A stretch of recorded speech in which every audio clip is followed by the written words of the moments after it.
Have you ever wondered why some spirits, seemingly vibrant and full of potential, recede into the quiet shadows, their light dimmed by an unseen force? It's a haunting question, one that echoes in the hushed corners of countless lives. This invisible assailant, often more insidious than any physical wound, is the trauma of underestimation, the subtle, persistent chipping away at a person's inherent worth until they believe the meager measure others assign to them. It is the silent scream of a soul yearning to be seen, acknowledged, and valued for its true magnitude, yet perpetually met with dismissive glances and a scarcity of belief.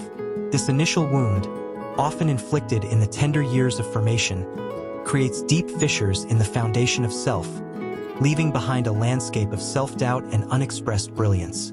The world becomes a stage where one constantly feels miscast, performing a role far smaller than their true capacity, simply because the audience has judged their potential before the curtain ever truly rises. Alara was a child woven from starlight and dreams, her eyes holding the ancient wisdom of untold stories, her hands eager to sculpt beauty from clay or coax melodies from a forgotten flute. From her earliest days, she saw the world not as a collection of mundane objects, but as a vibrant tapestry of interconnected energies, a symphony waiting to be composed. Yet her family, steeped in the practicality of generations, saw only a quiet, dreamy girl, easily distracted, perhaps even a little slow. Her father, a man of rigid schedules and empirical facts, would often pat her head with a dismissive chuckle, advising her to come down to earth, child.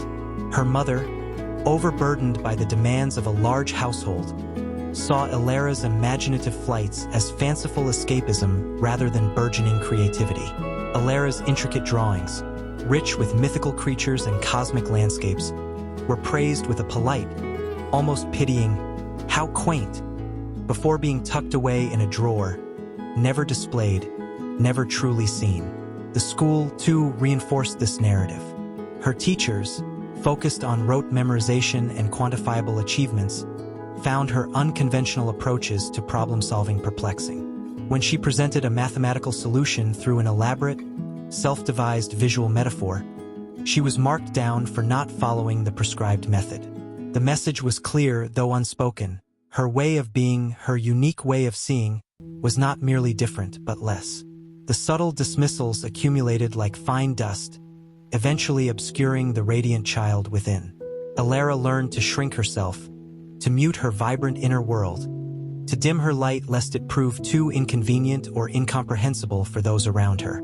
She began to internalize their perceptions, the casual shrugs and polite indifference becoming a self-fulfilling prophecy. Her ideas, once boundless, became hesitant whispers in her own mind.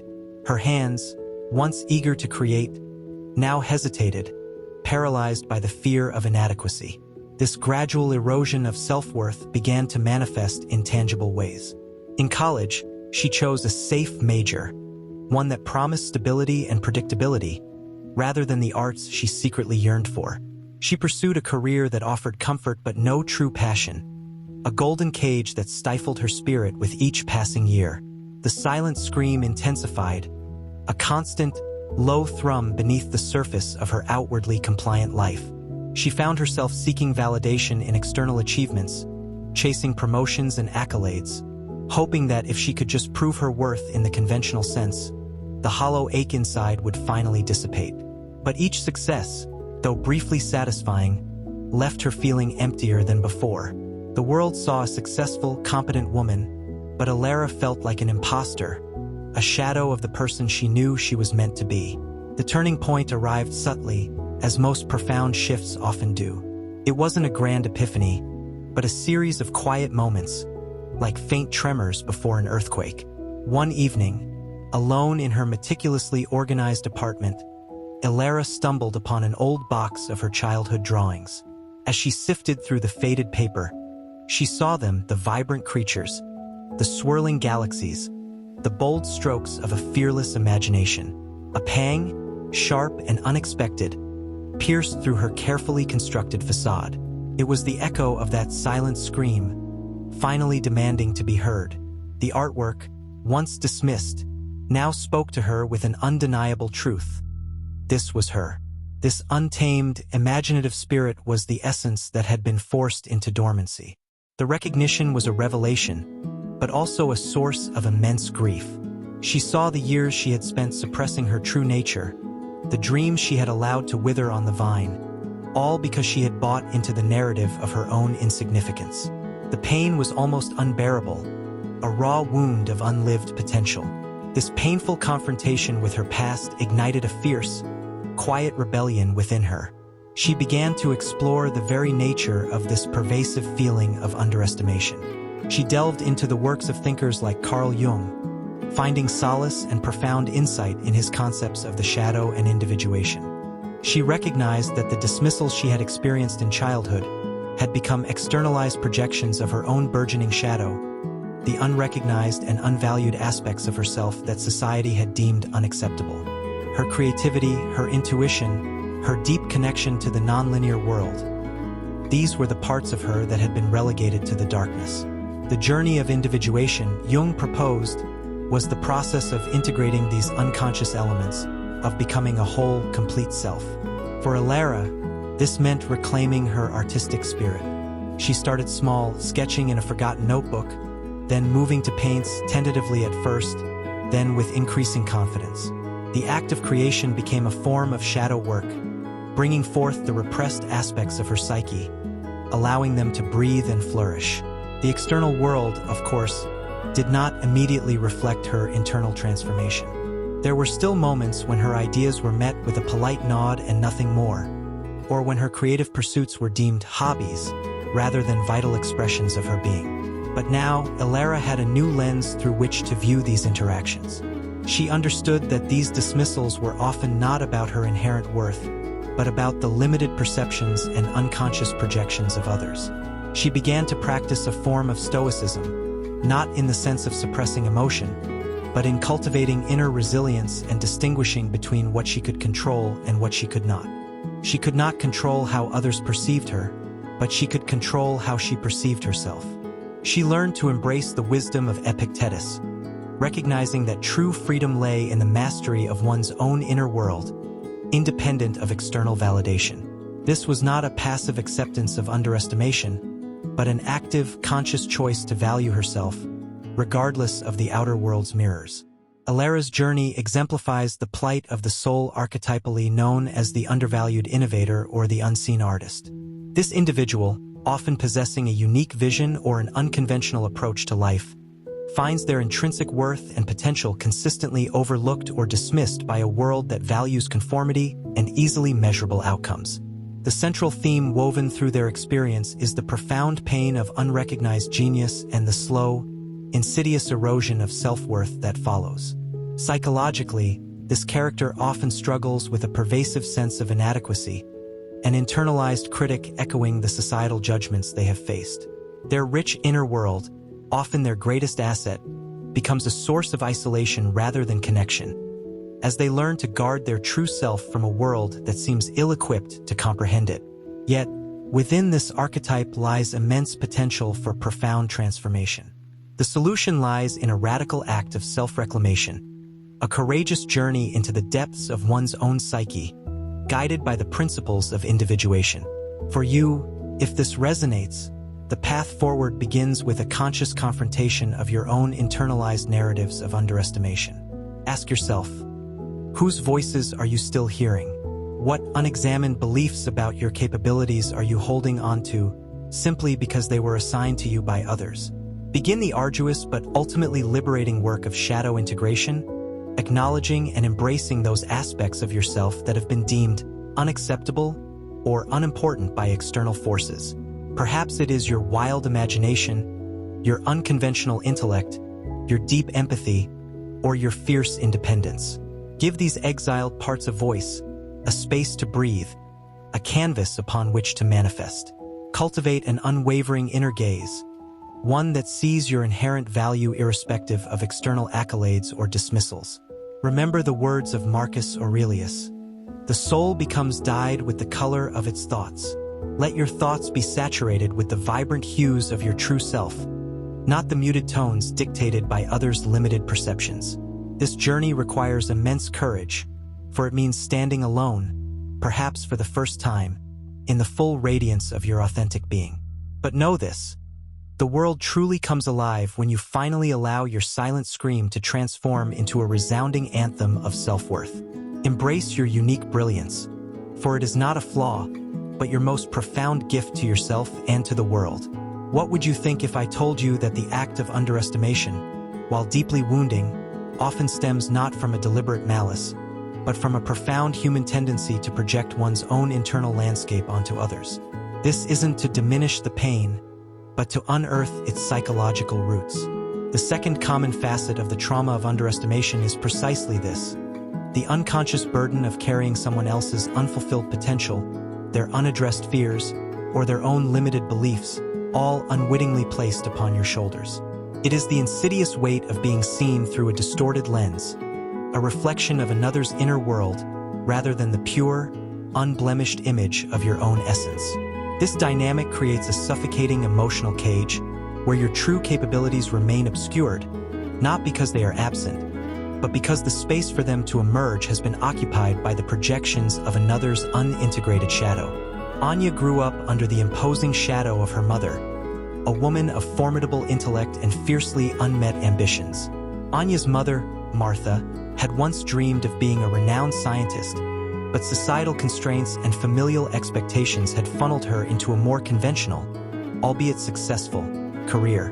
Beneath Martha's sharp wit and meticulous exterior lay a simmering cauldron of frustration and regret. She saw in Anya not a unique individual, but a second chance, a vessel for her own thwarted aspirations. From Anya's earliest years, Martha's expectations were a palpable presence, a silent demand for perfection in academics, for logical reasoning, for a pragmatic approach to life. Anya, with her gentle spirit and inclination towards empathy and connection, found herself constantly measured against an impossible yardstick. If Anya expressed an interest in literature, Martha would counter with the superior merits of STEM. If Anya nurtured a fledgling friendship, Martha would caution against emotional entanglement, emphasizing the cold logic of self-reliance. The emotional atmosphere in their home was one of constant, subtle judgment. Anya's triumphs were often met with a perfunctory nod, followed by a suggestion for improvement, or a lament that she hadn't pushed herself further. Her struggles were met with a frustrated sigh and an implication of inherent weakness. Martha's own unacknowledged scientific prowess and emotional guardedness became the blueprint for Anya's perceived potential. Martha would often say, with a dismissive wave of her hand, "Anya is a good girl, but she's not sharp like I was. She's too sensitive, too easily swayed." These words, seemingly casual, were hammer blows to Anya's nascent sense of self, carving deep grooves of self-doubt into her tender psyche. Anya, desperate for her mother's approval, contorted herself into the shape Martha desired. She studied subjects she had no passion for, excelled in fields that felt alien to her, and suppressed her innate compassion, fearing it would be perceived as weakness. The vibrant hues of her true nature began to fade, replaced by the muted tones of a dutiful daughter trying to live up to a borrowed dream. One particularly poignant memory haunted Anya.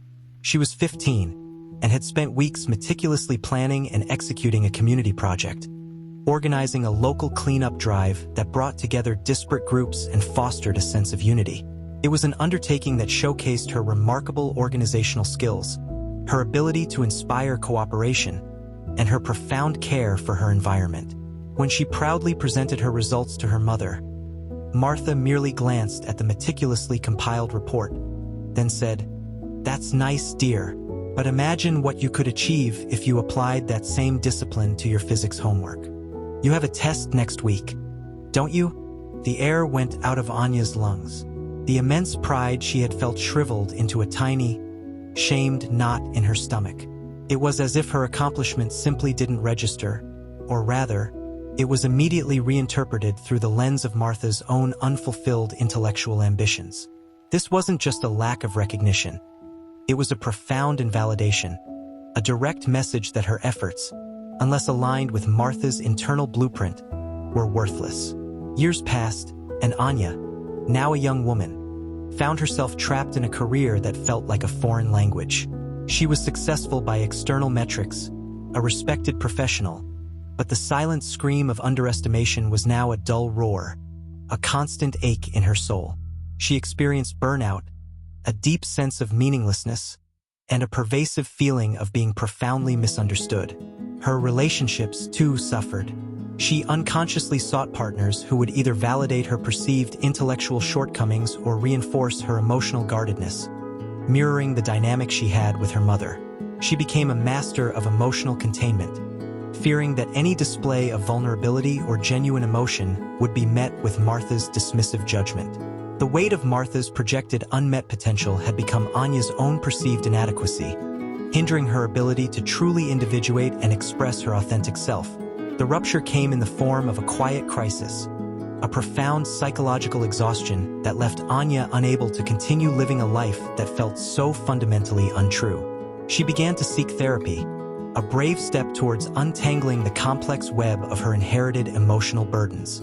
It was here that she began to understand the concept of ego projection, realizing that her mother's constant underestimation of Anya's emotional depth and relational strengths was not an accurate reflection of Anya herself, but rather a projection of Martha's own anima in its underdeveloped, unintegrated form. Martha, as a woman of extreme logic and control, had repressed her own emotional, intuitive, and relational aspects, the very qualities that Anya embodied so naturally. Therefore, she unconsciously projected her own unacknowledged shadow onto Anya, seeing Anya's sensitivity and empathy as flaws rather than strengths, precisely because Martha herself feared and disowned these parts within herself.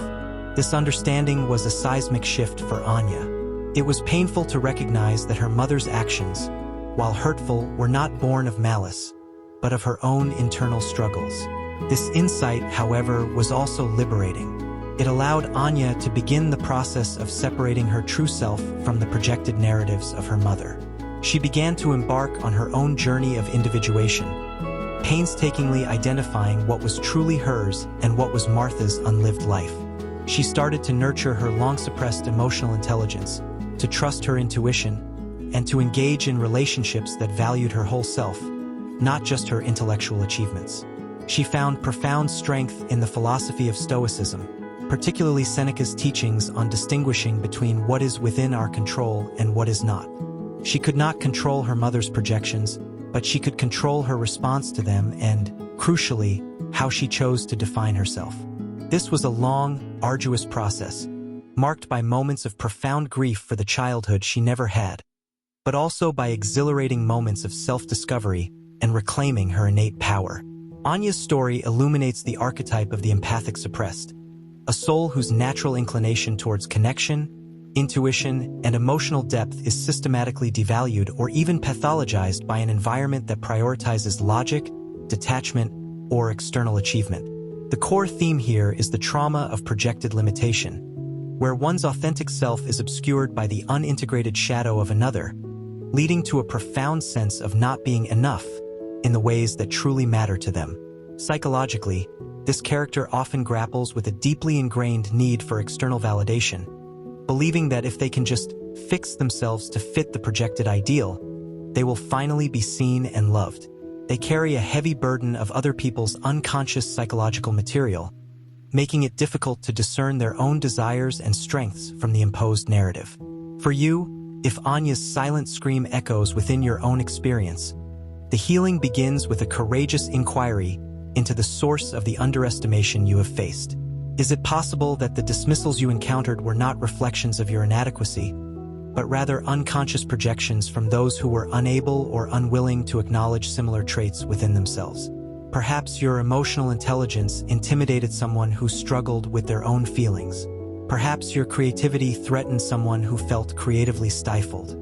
The path to liberation involves discerning the difference between your intrinsic worth and the distorted images others have cast upon you. Engage in the profound work of shadow integration, acknowledging that what was once deemed a flaw by others, perhaps your sensitivity, your intuition, your passion, may in fact be your greatest strengths, aspects that need to be brought into the light and embraced. Embrace the tenets of Stoicism, understanding that while you cannot control the projections of others, you can absolutely control your internal landscape and your self-perception. Cultivate an unshakable inner compass that points you towards your truth, not towards the often flawed map provided by external opinion. Your journey of individuation is a sacred one, a powerful act of self-authorship. As Carl Jung illuminated, the process of becoming whole means integrating all aspects of yourself, especially those that have been marginalized or denied. Do not carry the weight of another's unlived life or their unexamined fears. Instead, shed those burdens, stand tall in your own magnificent truth, and allow your true potential to finally unfurl, untethered from the projections that once held you captive. Your light is not meant to be dimmed by another's shadow. It is meant to shine, brilliantly and authentically. Has this ever happened to you? A slow, creeping realization that the very institutions or systems designed to elevate and acknowledge talent have instead become blind spots, incapable of truly seeing or fostering your unique gifts. The final, often most crushing aspect of the trauma of underestimation is the systemic dismissal of potential, where inherent biases, rigid structures, or an unwillingness to adapt lead to the persistent overlooking of individuals who do not fit a pre-existing narrow mold. This isn't just about personal projection, but about the collective shadow of an organization or societal framework that inadvertently stifles innovation and stifles the very growth it purports to support. It is the silent scream of a soul trapped within a system that has no category for its particular brand of brilliance, leading to a profound sense of disillusionment and a painful questioning of one's own reality.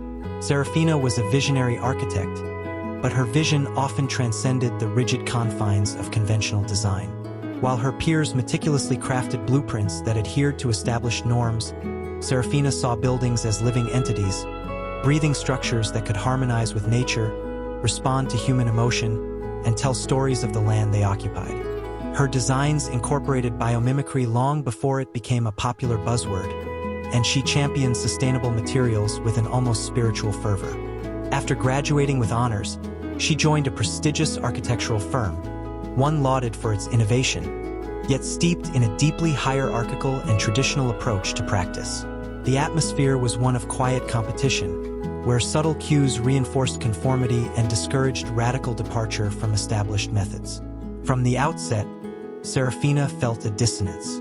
Her initial proposals, brimming with unconventional yet meticulously researched ideas, were met with polite skepticism and then quietly shelved. Her senior partners, men of immense experience but firmly rooted in a bygone era of concrete and steel, found her concepts too abstract, too artistic, or lacking practical application. They would often commend her creativity with a patronizing tone, before redirecting her to more mundane, formulaic tasks. The firm, despite its claims of innovation, rewarded predictability and efficiency above all else. Serafina's frustration mounted with each discarded sketch, each ignored suggestion for more sustainable practices. She saw inefficiencies, missed opportunities, and a profound lack of forward thinking. Yet her voice, though reasoned and articulate, seemed to echo in a vacuum. She was the inconvenient truth in a room full of comfortable illusions. The most crushing blow came during a pitch for a major urban revitalization project, one Serafina had poured her heart and soul into. Her proposal wasn't just a building.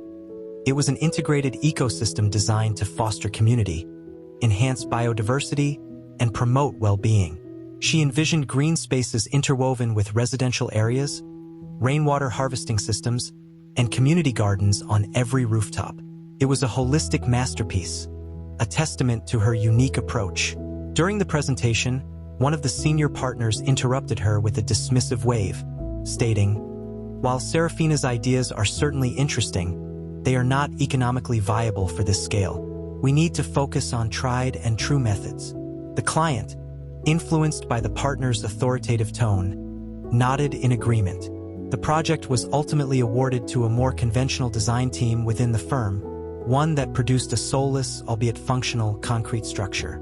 Serafina sat through the debriefing, her spirit crushed, the silent scream now a piercing shriek in her mind. It wasn't just her ideas that were rejected. It was her very way of seeing the world, her essence, that had been deemed irrelevant by the system. The firm, a microcosm of a larger societal tendency, was so invested in its own established paradigms that it was blind to the very innovation it supposedly sought. This profound systemic underestimation led Serafina to question her own sanity, her own talent, and even the validity of her own unique perspective. The pain was immense, leading to a period of deep despair and professional paralysis. The profound despair forced Serafina into a period of deep introspection. She began to understand that the firm's inability to recognize her talent was not a reflection of her inadequacy, but a manifestation of its own collective shadow, its unacknowledged fear of true paradigm shifts, its unconscious resistance to disruption, and its rigid adherence to past successes. The system itself was projecting its own limitations onto her, seeing her as an anomaly rather than an asset. This realization, though painful, was also empowering. It meant that the fault did not lie within her unique vision, but within the system's limited capacity to comprehend it. This led Serafina to embark on a radical act of individuation, a courageous decision to separate her professional identity from the confines of the firm's narrow perception. She immersed herself in the works of Carl Jung, understanding that societies and institutions, much like individuals, possess a collective unconscious that can hinder true progress when left unexamined. She realized that the tried and true methods the firm clung to were not universal truths, but simply the products of past successes that had ossified into unquestionable dogma. Serafina also found solace and strategic guidance in the principles of applied psychology and even Dale Carnegie's timeless wisdom on human relations. She understood that while her vision was groundbreaking, she also needed to learn how to articulate it in a language that the system, however flawed, could understand. This wasn't about compromising her vision, but about translating it, making it accessible, and subtly challenging the ingrained biases. She began to build her own network, seeking out mentors and collaborators who genuinely resonated with her architectural philosophy. She started a small independent studio, initially taking on smaller, less conventional projects that allowed her to explore her ideas freely. She learned to communicate her concepts not just through technical drawings, but through compelling narratives that highlighted the human and ecological benefits of her designs. She refined her approach, not by diminishing her vision, but by understanding the animus within the collective psyche of the clients she sought to serve, recognizing their underlying desires for connection, beauty, and sustainability, even if they couldn't articulate it themselves. This was her form of shadow work, not just for herself, but in understanding the shadow of the industry itself. Slowly, painstakingly, her reputation grew. Her projects, once dismissed as too abstract, began to garner attention for their groundbreaking results and profound impact on communities. She became a voice for a new paradigm in architecture, her unique gifts finally finding the fertile ground they deserved. Her triumph was not just personal, but a testament to the power of unwavering self-belief against systemic inertia. Serafina's journey illuminates the archetype of the unrecognized innovator, a powerful, creative force whose pioneering vision is consistently dismissed or marginalized by established systems, institutions, or a societal collective that struggles to adapt to new paradigms. The overarching theme is the profound trauma of systemic invalidation, where an individual's unique brilliance is rendered invisible by rigid structures, inherent biases, or a collective unwillingness to move beyond ingrained ways of thinking. Psychologically, this character often experiences a deep sense of isolation and disillusionment, believing that their struggle is a personal failing rather than a consequence of a system that is unprepared for their level of insight. They may grapple with imposter syndrome, internalizing the system's dismissal as proof of their own inadequacy. If Serafina's experience resonates with your own, know that the path to healing and empowerment lies in a profound act of self-definition beyond the boundaries of any external system. Your genius is not diminished by the inability of others to recognize it. The solution begins with an unflinching examination of the systemic biases that have underestimated you. Is the environment you are in truly equipped to foster your unique gifts? Or is it unconsciously projecting its own limitations onto your potential? Embrace the courageous journey of individuation, recognizing that your authenticity and your unique way of seeing the world are not flaws to be corrected, but precisely what the world needs. This may mean, as it did for Serafina, creating your own path, forging new alliances, and becoming a pioneer in your own right. Draw strength from the wisdom of Stoicism, understanding that while you cannot single-handedly dismantle entire systems, you can control your response to their limitations and, crucially, you can choose not to internalize their blindness. Your task is to remain steadfast in your self-belief, to continue refining your unique voice, and to actively seek out environments that are ripe for your particular brand of brilliance. This is a profound act of healing pain, transforming the wound of underestimation into the very catalyst for your greatest achievements. Let go of the need for external validation from those who cannot see you. Instead, cultivate a fierce inner knowing, a quiet conviction in your own worth and vision. This journey is not about proving others wrong, but about proving to yourself the boundless power of your own spirit. The culmination of this rebirth is a profound emotional release, a letting go of the need for external validation, and a peaceful inner rebirth. The silent scream transforms into a powerful, empowering declaration of self-worth. You are not defined by the limitations others place upon you, but by the infinite potential that resides within. This stillness, this quiet strength, is your ultimate triumph. Trust in your unique path, for it is precisely through your authenticity that you will not only heal your own trauma but also inspire others to break free from the chains of underestimation. Embrace the power of your unshakable spirit. Like, comment, and subscribe to the channel, and share this video with others to spread positive values in life. The end.